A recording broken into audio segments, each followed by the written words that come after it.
Bien-aimé, bonjour, bienvenue sur notre site et sur notre chaîne. Le sujet d'aujourd'hui, c'est comment fonctionne le royaume.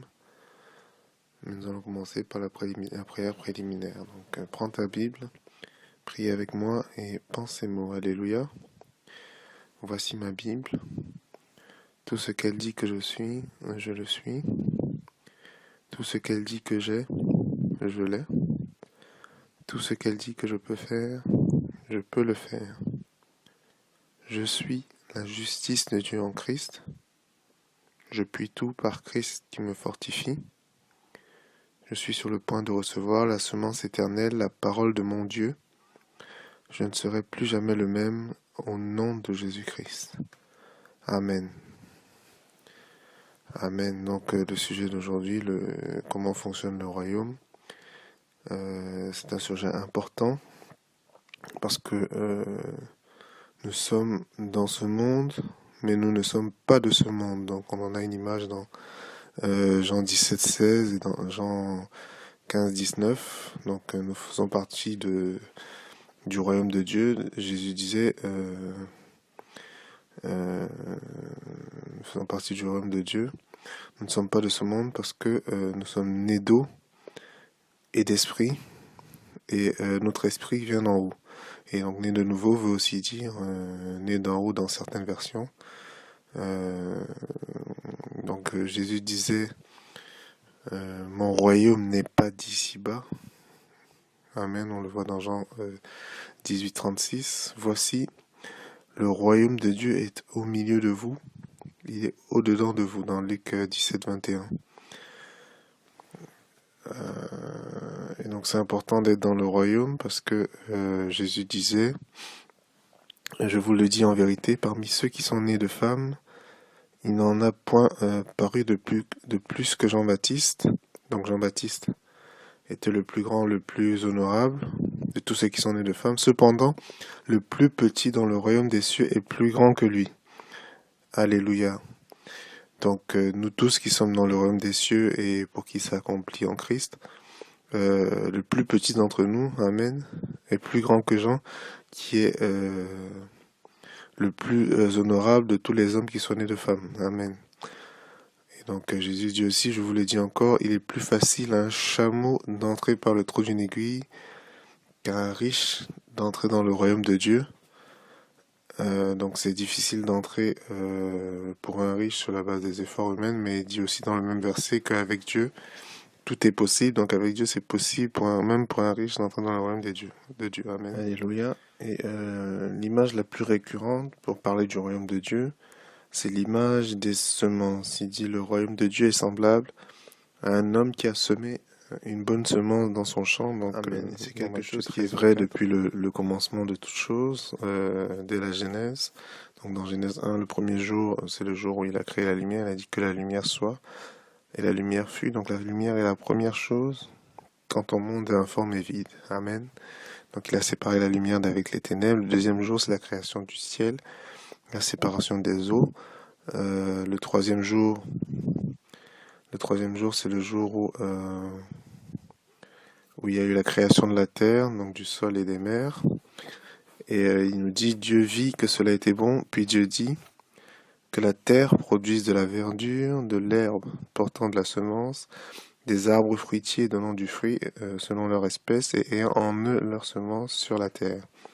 Et cela fut ainsi, et la terre produisit de la verdure et de l'herbe portant de la semence selon son espèce, et les arbres donnant du fruit ayant en eux la semence selon leur espèce. Et Dieu vit que cela était bon, donc Genèse 1, 10, 12. Donc dès la Genèse, il y a déjà la création de la semence, amen. Donc le quatrième jour, c'est la création des luminaires, donc le soleil, la lune, les étoiles, et Dieu dit que ce soit des signes pour marquer les époques, les jours et les années. Donc Dieu les plaça dans l'étendue, il nous dit, du ciel pour éclairer la terre, pour présider au jour, et à la nuit et pour séparer la lumière d'avec les ténèbres. Donc là c'était le quatrième jour. Le cinquième jour, la création des animaux. Le sixième jour, la création de l'homme et de la femme. Et donc il leur a dit, soyez féconds, multipliez, remplissez la terre et l'assujettissez. Dominez sur les poissons de la mer, sur les oiseaux du ciel et sur tout animal, dans la version Darby, sur tout être vivant qui se meut sur la terre. Voici, je vous donne toute herbe portant de la semence. Donc c'est ici qu'on voit que dès le commencement, il a donné la semence à l'homme. Je vous donne toute herbe portant de la semence qui est à la surface de la terre et tout arbre ayant en lui du fruit d'arbre et portant de la semence. Ce sera votre nourriture. Amen. Donc il a créé, on récapitule, il a créé, dès la création, il avait déjà mis en place le système de semences, de semailles. Donc il a donné la semence, la propriété et l'autorité sur la semence à l'homme. Il leur a dit, soyez féconds, multipliez-vous, remplissez, assujettissez la terre. Donc une promesse de dominion sur toute la terre. Amen. Dominer sur les poissons et sur tout être vivant. Et donc juste après avoir créé l'homme, il lui donne l'autorité sur tout être vivant. Il lui donne l'herbe et l'arbre avec leur semence. Amen. Et non seulement cela, mais avant même que l'homme n'arrive sur la scène, Dieu avait déjà commandé à la terre de produire des herbes et des arbres. Dieu dit que la terre produit de la verdure, l'herbe portant la semence, des arbres fruitiers, donnant du fruit selon leur espèce, ayant en eux leur semence sur la terre. Et cela fut ainsi. Donc on l'a vu tout à l'heure. Amen. Et donc toutes ces choses ont été atténuées, notamment par la désobéissance d'Adam. Mais le sacrifice de Jésus nous rétablit dans ses promesses. Amen. Et c'est pour cela que c'est important de ne pas baser ta relation avec Dieu sur ta propre justice, pour ne pas être sous le domaine de la désobéissance d'Adam, mais plutôt d'être placer ton espérance dans la justice de Dieu en Christ, d'être, comme il le dit dans Philippiens 3:9, qui décrit en fait l'état des vierges sages, d'être trouvé en lui, non avec ma justice qui vient de la loi, mais avec celle qui s'obtient par la foi en Christ, la justice qui vient de Dieu par la foi. Amen. Et donc il faut que tu sois dans la justice qui vient de Dieu par la foi, pour que le sacrifice de Christ te rétablisse dans cette promesse. Amen. C'est dans la justice de Dieu en Christ que ces promesses se manifestent. Et après du temps de Noé, donc l'espèce humaine a été pervertie par les anges déchus. Il nous dit, les géants étaient sur la terre en ces temps-là, après que les fils de Dieu furent venus vers les filles des hommes. Et donc les fils de Dieu ici, c'est les fils de Satan en fait. Qu'elles eurent donné des enfants, ce sont ces héros fameux de l'Antiquité, donc ça fait penser un petit peu à Hercule. L'Éternel vit la méchanceté des hommes, que la méchanceté des hommes était grande sur la terre et toutes les pensées de son cœur portaient chaque jour vers le mal. Donc à partir du moment où il y a eu ces fils de Dieu, entre guillemets, qui ont eu des enfants avec des hommes, Dieu a vu la méchanceté. Amen. Et Noé bâtit un autel à l'Éternel. Il nous dit, donc là c'était dans Genèse 4. Après le déluge, le Seigneur nous dit, Noé bâtit un autel à l'Éternel, il prit toutes les bêtes pures de tous les animaux, de tous les oiseaux, et il offrit des holocaustes sur l'autel. L'Éternel sentit une odeur agréable, et l'Éternel dit en son cœur, je ne maudirai plus la terre à cause de l'homme, parce que les pensées de son corps du cœur de l'homme sont mauvaises dès sa jeunesse. Je ne frapperai plus tout ce qui est vivant comme je l'ai fait. Amen. La promesse de l'Éternel, c'est de ne plus maudire la terre. Amen. Il dit, tant que la terre subsistera, les semailles et la moisson, le froid et la chaleur, l'été et l'hiver, le jour et la nuit ne cesseront point. Donc tant que la terre subsistera, donc c'est encore vrai aujourd'hui, les semailles et la moisson, amen, ne cesseront point. Les semailles et la moisson. Donc non seulement il a donné la semence à l'homme, il t'a donné la semence.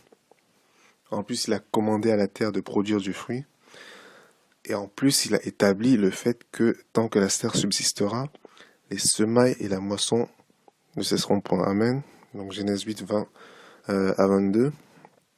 Et donc on voit bien que le domaine de prédilection de Dieu, c'est celui des semences. Le royaume de Dieu est semblable à un homme qui semait la semence. Amen. Et donc la semence, les semailles et la moisson impliquent un temps de semaille, un temps de maturation de la semence semée. Amen. Et après un temps des récoltes des fruits de ce qui a été semé. Amen. Et même pour l'œuvre de Dieu, on suit exactement le même schéma. Par exemple, pour sa parole, on suit le même schéma. Amen. Et c'est aussi le cas pour la semence financière, la semence matérielle, les dîmes et les offrandes. Amen. Et la semence, la parole, est une semence incorruptible, indestructible et éternelle. Amen. 1 Pierre 1, 23. Donc c'est une semence qui n'est pas sujette à la destruction. La parole de Dieu. Et donc Dieu pourvoit la semence et c'est à nous de la semer. Et c'est aussi vrai pour la parole de la foi. Il nous dit, si vous aviez de la foi comme un grain de sénévé, vous diriez à ce sycomore, déracine-toi et plante-toi dans la mer et il vous obéirait. Si vous avez la foi comme un grain, qu'est-ce qu'on fait avec un grain? On le sème. Si vous avez la foi comme un grain, vous direz. Chaque fois que tu dis, la manière de semer la parole de la foi, c'est de dire. Amen. Et c'est important, et c'est plus sage que toi aussi tu commences à semer ta bonne semence au lieu de vivre sur les fruits de la semence d'un autre. Amen. Alléluia. Et c'est vrai que souvent, quand tu te retrouves dans une situation insurmontable, avec un caractère d'urgence, c'est vrai qu'il arrive que le Seigneur ne vienne pas te dire sème la semence et attends la moisson. Souvent, la délivrance vient de manière instantanée sans que tu n'aies rien semé. Souvent, tu as des miracles instantanés par lesquels Dieu te secourt dans la vallée de l'ombre de la mort. Et gloire à Dieu pour cela. Et en plus, on sait que Dieu ne se repent pas de ses dons, mais souvent, l'enfant de Dieu s'attend uniquement à un miracle instantané sans semer lui-même la semence correspondante que Dieu pourvoit pourtant abondamment. Au lieu de semer la semence, il s'attend au miracle instantané. Donc il n'est pas sage qu'on continue de vivre ainsi. Et donc même dans la sagesse humaine, on dit quand un homme a faim, mieux vaut lui apprendre à pêcher, amen, que de lui donner un poisson. Donc Confucius chapitre 6 verset 6. Donc plus sérieusement, dans Genèse 2, on a plus de détails sur la création de l'homme et sur le jardin d'Éden, le jardin des délices. Il nous dit dans l'étymologie, dans le lexique de Strong, H5730, le jardin d'Éden, ça veut dire le jardin des délices. Amen.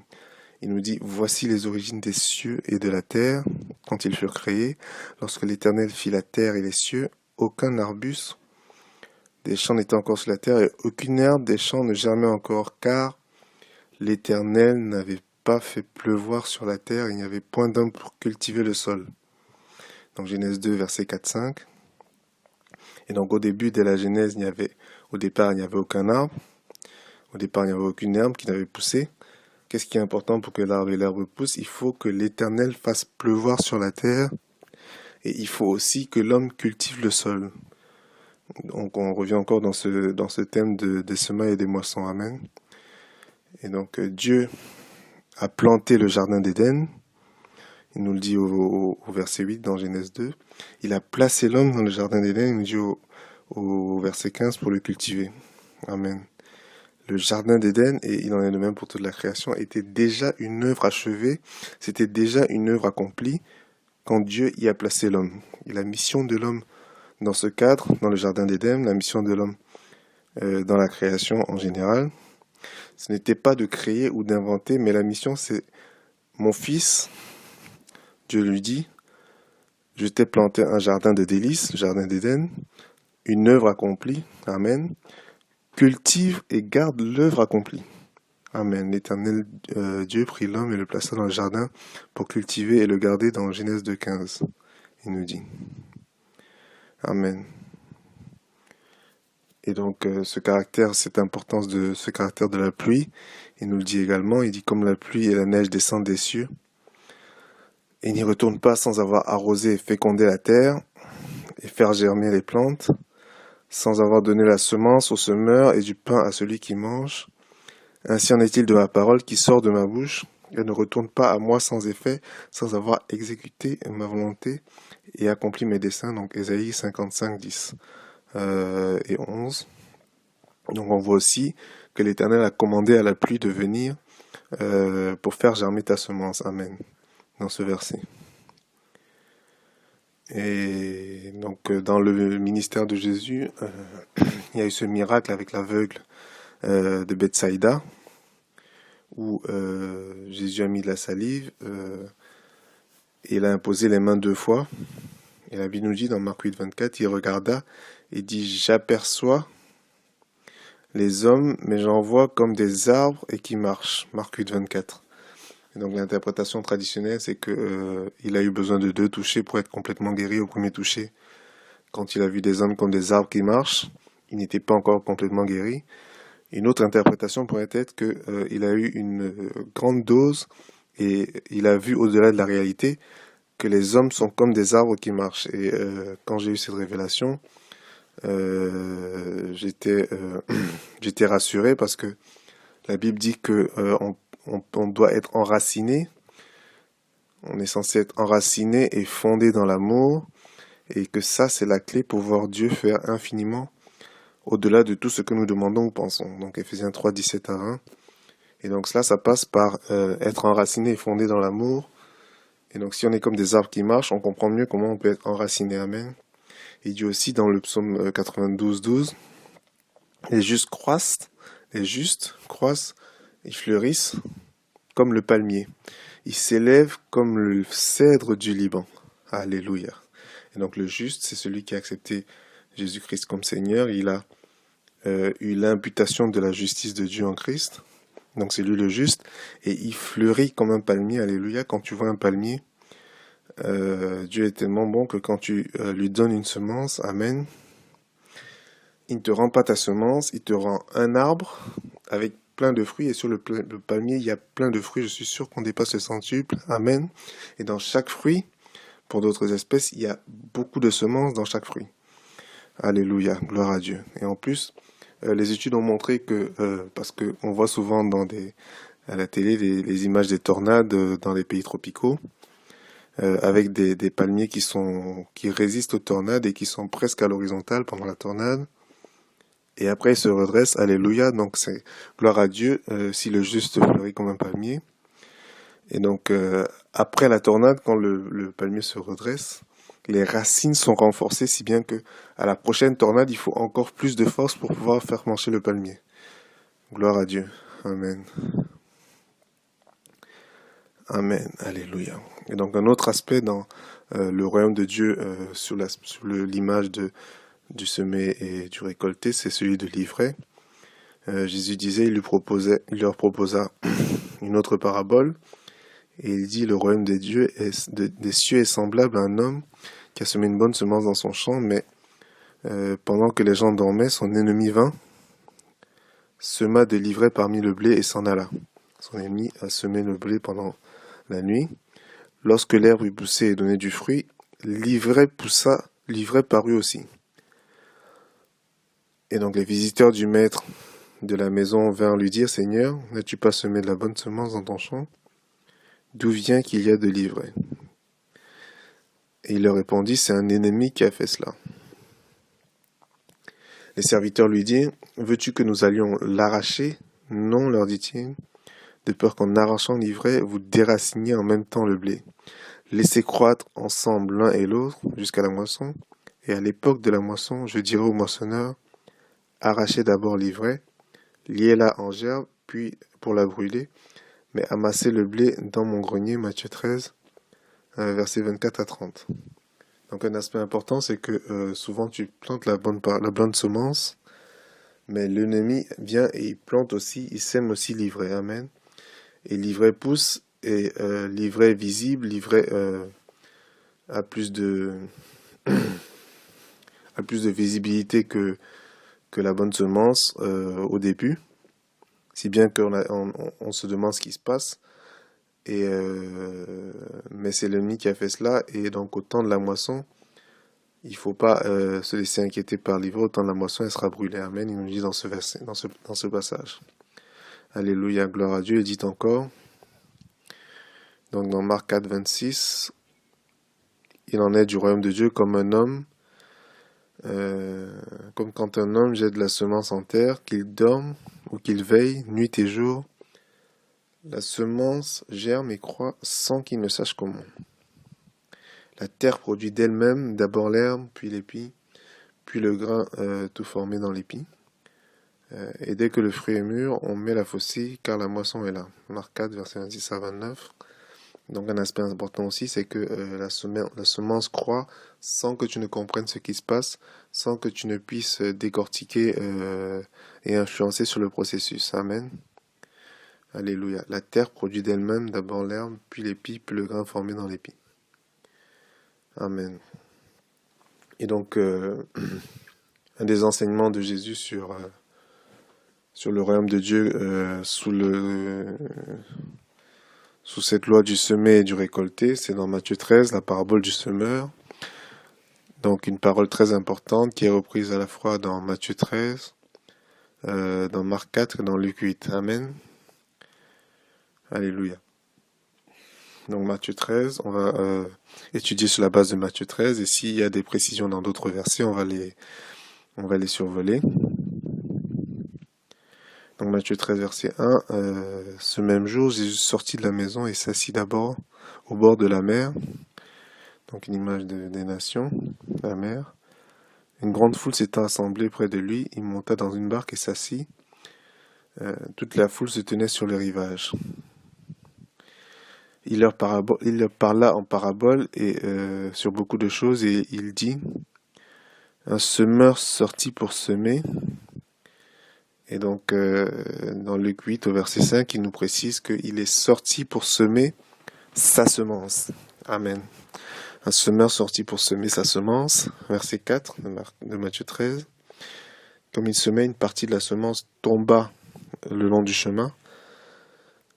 Les oiseaux vinrent et la mangèrent. Une autre partie tomba dans des endroits pierreux, où elle n'avait pas beaucoup de terre. Elle leva aussitôt, parce qu'elle ne trouva pas un sol profond. Mais quand le soleil parut, elle fut brûlée et sécha, faute de racines. Et dans Luc 8, verset 6, il nous précise, parce qu'elle n'avait point d'humidité. Elle n'avait point d'humidité. Donc lorsqu'elle est tombée dans les endroits pierreux, il n'y a pas d'humidité. Donc verset 7, une autre partie tomba parmi les épines. Les épines montèrent et l'étouffèrent. Et dans Marc 4, verset 7, il nous dit, et elle ne donna point de fruit. Amen. Donc verset 8, une autre partie tomba dans la bonne terre et donna du fruit. Dans Marc 4, verset 8, il dit qu'il montait et croissait. Un grain 100, un autre 60, un autre 30. Donna du fruit, un grain 100, un autre 60, un autre 30. Et dans Luc 8, il nous dit simplement qu'il a donné du fruit au centuple. Il ne nous précise pas qu'il y a eu un grain qui a donné 100, ni 60. Amen. Donc c'est un détail important. Verset 9, il dit que celui qui a des oreilles pour entendre, entende. Et donc les disciples s'approchèrent de lui et lui dirent, pourquoi parles-tu en parabole? Jésus leur répondit, parce qu'il vous a été donné de connaître les mystères du royaume des cieux. Donc dans Marc, il dit le mystère, et que cela ne leur a pas été donné. Car on donnera à celui qui a, et il sera dans l'abondance, mais à celui qui n'a pas, on ôtera même ce qu'il a. Et dans Luc 8, au verset 17, il nous dit, car il n'est rien de caché qui ne doivent être découverts, rien de secret qui ne doivent être connus et mis à jour. Donc verset 13, c'est pourquoi je leur parle en parabole, parce qu'en voyant, ils ne voient point, en entendant, ils n'entendent ni ne comprennent. Et pour eux s'accomplit cette prophétie d'Ésaïe, vous entendrez de vos oreilles, et vous ne comprendrez point, vous regarderez de vos yeux, et vous ne verrez point, car le cœur de ce peuple est devenu insensible, ils ont endurci leurs oreilles, et ils ont fermé leurs yeux, de peur qu'ils ne voient de leurs yeux, et qu'ils n'entendent de leurs oreilles, et qu'ils ne comprennent de leur cœur, qu'ils ne se convertissent, et que je ne les guérisse. Mais heureux sont vos yeux parce qu'ils voient, et vos oreilles parce qu'ils entendent. Je vous le dis en vérité, beaucoup de prophètes et de justes ont désiré voir ce que vous voyez et ne l'ont pas vu, entendre ce que vous entendez et ne l'ont pas entendu. Et dans Marc 4, verset 13, il nous dit, vous ne comprenez pas cette parabole, comment donc comprendrez-vous toutes les paraboles? Verset 18, vous donc écoutez ce que signifie la parabole du semeur. Et dans Luc 8, verset 11, il nous dit, la semence, c'est la parole de Dieu. Amen. Verset 19, lorsqu'un homme écoute la parole du royaume et ne la comprend pas, le malin vient et enlève ce qui a été semé dans son cœur. Cet homme est celui qui a reçu la semence le long du chemin. Dans Luc 8, verset 12, il nous précise que le malin enlève ce qui a été semé de peur qu'il ne croie et qu'il ne soit sauvé. Donc, verset 20, celui qui a reçu la semence dans les endroits pierreux, c'est celui qui entend la parole et la reçoit aussitôt avec joie. Mais il n'a pas de racine en lui-même et manque de persistance. Luc 8, verset 13 nous précise, il croit pour un temps. Et dès que survient la tribulation ou une persécution à cause de la parole, il trouve une occasion de chute. Dans Luc 8, verset 13, il succombe à la tentation. Verset 22, celui qui a reçu la semence parmi les épines, c'est celui qui entend la parole, mais en qui les soucis du siècle, la séduction des richesses, Marc 4, verset 18 précise l'invasion des autres convoitises, Luc 8, 14, et les plaisirs de la vie. Donc tout cela étouffe cette parole et la rend infructueuse, Luc 8, 14. Il n'y a point de fruits qui viennent à maturité. Verset 23, celui qui a reçu la semence dans la bonne terre, c'est celui qui entend la parole, la comprend. Marc 4, verset 20, il dit la reçoit. Luc 8, verset 15, il dit avec un cœur honnête et bon. Et donc il porte du fruit. Un grain donne 100, un autre donne 60, un autre 30. Amen. Gloire à Dieu pour sa parole. Et donc quand tu regardes la parabole du semeur,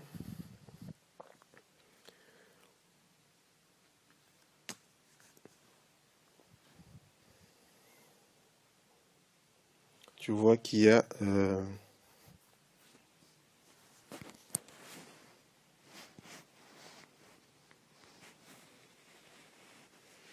et donc quand tu regardes la parabole du semeur, il y a une chose qui saute déjà à l'esprit, c'est que on a vu tout à l'heure que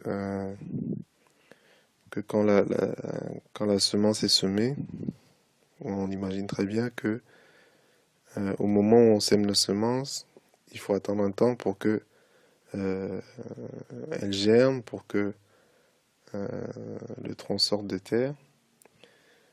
Et donc au départ, elle est sous la terre. Et donc on a déjà vu tout à l'heure que c'était une semence incorruptible et indestructible. Mais ici dans Luc 8, 17, donc c'est une semence incorruptible et indestructible. Donc au départ, elle est cachée quand on l'a semée. Et donc on se demande ce qui se passe, on ne sait pas ce qui va se passer.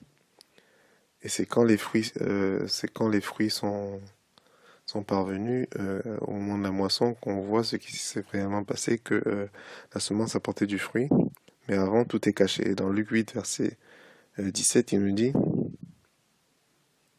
toujours dans ce contexte, on donnera à celui qui a, il sera dans l'abondance, mais à celui qui n'a pas, on notera même ce qu'il a, car il n'est rien de caché qui ne doive être découvert, rien de secret qui ne doivent être connus et mis à jour. Et donc ça, c'est un message du Seigneur qui est en train de te dire que à partir du moment où tu sèmes la semence incorruptible, quoi qu'il arrive, même si au départ c'est caché, amen, ce sera découvert et la semence va germer et le fruit va paraître. Amen. Il n'y a rien de caché qui ne doit être découvert. Alléluia. Et donc une autre chose qu'on remarque dans la parabole du semeur, c'est que le semeur ici, c'est Dieu qui sème la parole. Amen. Et donc la terre, c'est trois types de terre. Donc on voit ici qu'il y a trois types. Il y a le bord du chemin, il y a le terrain rocailleux, et il y a les épines. Trois types de mauvaise terre. Et la quatrième, la bonne terre, c'est celle vers qui on aspire. Et donc si on n'est pas dans les trois mauvais, ça veut dire qu'on est automatiquement dans la bonne. Alléluia. Et donc les caractéristiques des différents types, donc le bord du chemin, donc c'est celui qui ne reçoit pas la parole et ne la comprend pas. Donc c'est important de comprendre la parole, c'est important de méditer jusqu'à ce que tu la comprennes pour que la parole puisse porter du fruit, sinon tu es sur le bord du chemin. Amen. Et donc la conséquence dans le bord du chemin, celui qui ne reçoit pas la parole, celui qui ne comprend pas, c'est que Satan, l'oiseau de mauvais augure, vole la semence dans son cœur de peur qu'il ne soit délivré. Donc Satan, il sait très bien que dès que tu vas écouter la parole, que si tu la comprends, tu vas être délivré, donc il va essayer de te distraire. Et il a peur, sa crainte, c'est que tu sois délivré par le fruit que portera cette semence. Amen. Donc ça, c'était le type, le bord du chemin. Le terrain rocailleux, donc on a vu dans le terrain qui est pierreux, on a vu que dans 2 Corinthiens, la pierre, c'était le type. Dans 2 Corinthiens 3,7, si le ministère de mort gravé avec des lettres dans la pierre a été glorieux, combien plus le ministère de l'esprit ne sera-t-il pas plus glorieux? Donc le ministère de la mort gravé avec les lettres dans la pierre, c'est le ministère des 10 commandements, parce que la loi, c'est les 10 commandements, c'est ce qui était gravé dans la pierre. Donc le terrain rocailleux, c'est un terrain qui est basé uniquement sur la loi. Et donc le Seigneur le précise en disant, donc dans Luc 8,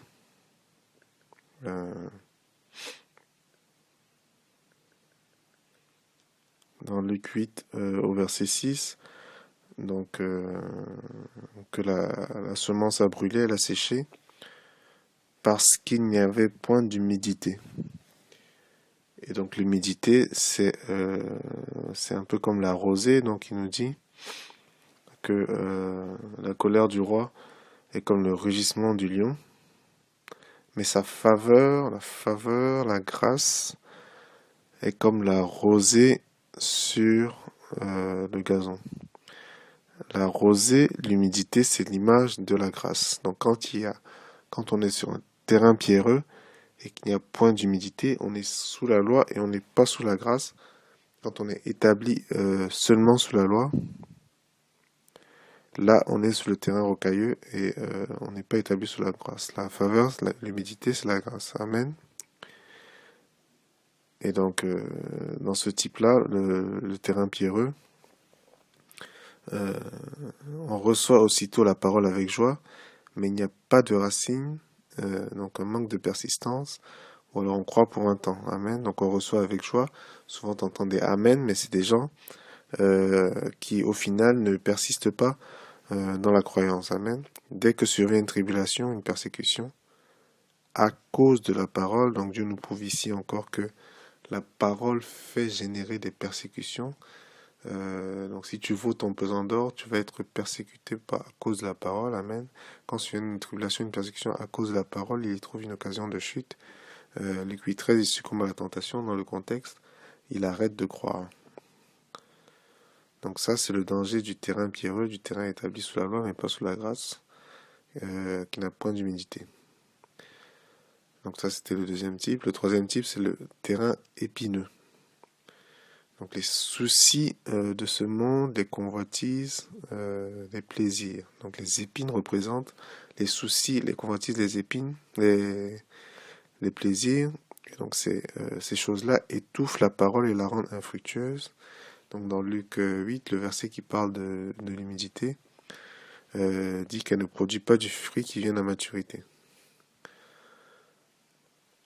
Amen. Et donc gloire à Dieu, on n'est pas destiné à tous ces terrains-là, même pas pour les terrains des épines, parce que en portant la couronne d'épines, gloire à Dieu, Jésus nous a racheté de la malédiction des épines, d'être toujours en servitude à cause des soucis, d'être toujours en servitude à cause des convoitises. Amen. Gloire à Dieu pour la couronne d'épines que Jésus a portée et pour le rachat qu'il nous a fait de la malédiction des épines. Amen. Donc on aura un autre enseignement sur ce thème-là. Donc verset 23, il nous dit, celui qui a reçu la semence dans la bonne terre, c'est celui qui entend la parole, la comprend. Donc c'est important de recevoir et de comprendre, amen, avec un cœur honnête et bon.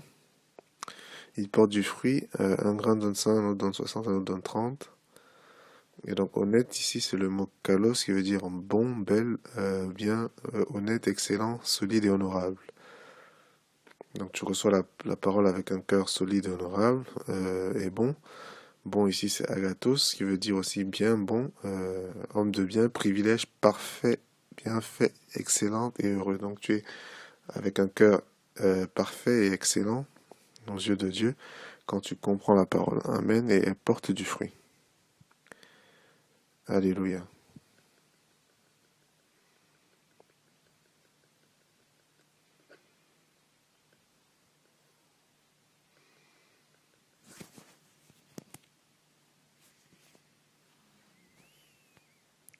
Et donc une fois, amen, une fois que Jésus avait fait tous ses enseignements sur la parole, sur le royaume de Dieu qui est comme une semence, alléluia, donc la parole nous dit, donc dans Marc 4, verset 35, ce même jour, sur le soir, Jésus leur dit, donc c'est le même jour où il a donné l'enseignement sur la semence, amen, le même jour, le soir, il leur dit, passons à l'autre bord. Donc on est dans Marc 4, verset 35 et suivant. Après avoir envoyé la foule, ils l'emmenèrent dans la barque où il se trouvait. Il y avait aussi d'autres barques avec lui. Donc Luc 8, 23 nous précise que pendant qu'il naviguait dans la barque, Jésus s'endormit. Donc verset 37. Un grand tourbillon de flots se jetait dans la barque au point qu'elle se remplissait déjà. Donc Luc 8, 23 nous dit ils étaient en péril. Donc verset 38. Et lui, Jésus, il dormait à la poupe sur le coussin. Ils le réveillèrent et dirent, Maître, ne t'inquiètes-tu pas de ce que nous périssions? Donc dans Luc 8, 24, il dit, Maître, nous périssons. Et dans Matthieu 8, 25, donc sur le même passage, il dit, Seigneur, sauve-nous, nous périssons. Donc verset 39, s'étant réveillé, il menaça le vent et dit à la mer, Silence, tais-toi. Et le vent cessa et il y eut un grand calme. Puis il leur dit, pourquoi avez-vous ainsi peur? Comment n'avez-vous point de foi? Il nous dit. Et dans Luc 8, 25, il dit plutôt, où est votre foi? Dans Matthieu 8, 26, il dit, pourquoi avez-vous peur, gens de peu de foi?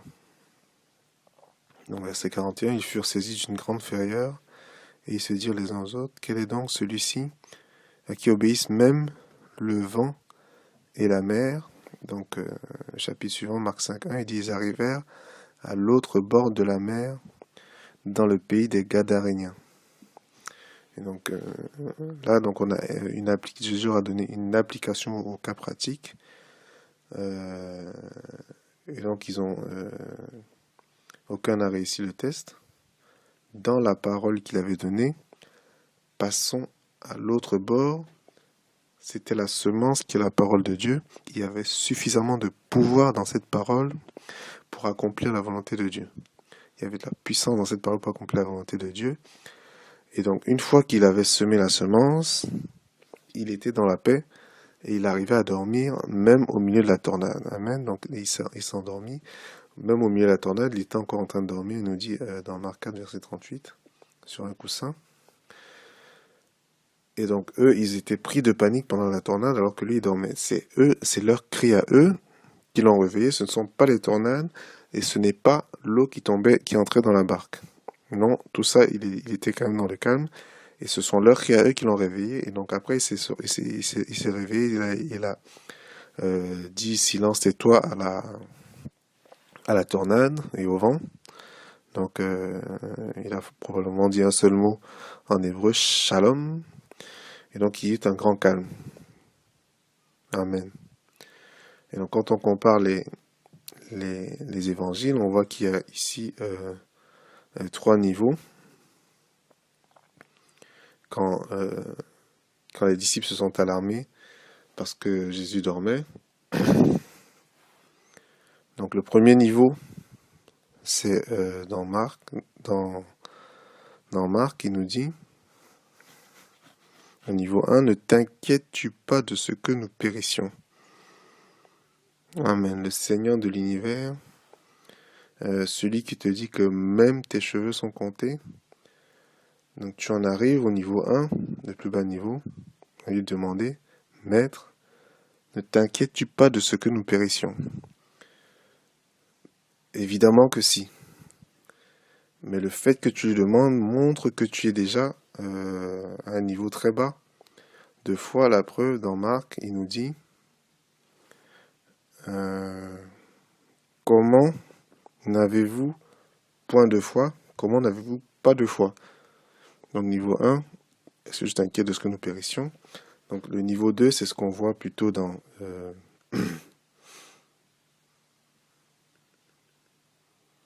le niveau 2, c'est ce qu'on voit plutôt dans Luc 8. Il dit Maître, nous périssons. Sous-entendu, on sait que tu t'inquiètes, donc il n'y a plus ne t'inquiètes-tu pas que nous périssions, mais tu l'appelles au secours en disant Maître, nous périssons. Donc là, c'est quand même déjà un niveau au-dessus. Donc j'ai appelé le niveau 2, Maître, nous périssons. Et qu'est-ce que Jésus répondit? Où est votre foi? Donc là, on voit qu'il y a une différence avec le niveau 1 où il disait comment n'avez-vous point de foi? Sous-entendu, n'avez-vous pas de foi? Et donc là, il dit, vous avez une foi, mais où est-ce qu'elle est? Allez chercher votre foi.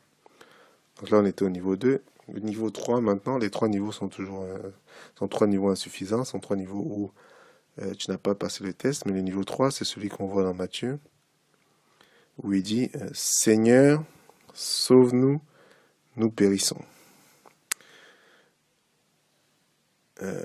Donc le sauve-nous en plus, quand tu invoques le Seigneur et tu invoques le Seigneur pour qu'il te sauve, tu ne restes pas à te plaindre de ce que tu péris, mais tu invoques le Seigneur pour qu'il te sauve. Là, on a augmenté d'un cran. Il dit, pourquoi avez-vous peur, gens de peu de foi? Donc là, on n'est plus dans le niveau 0, où il demande, n'avez-vous point de foi, n'avez-vous pas de foi? On n'est pas non plus dans le niveau 0, enfin je dis niveau 0, niveau 1.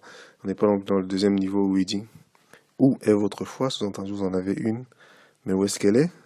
Là, il dit que vous en avez une, elle est là, mais elle est petite. Jean, pourquoi avez-vous peur? Jean de peu de foi. Amen. Donc on voit ici les trois niveaux dans l'application au cas pratique. Alléluia.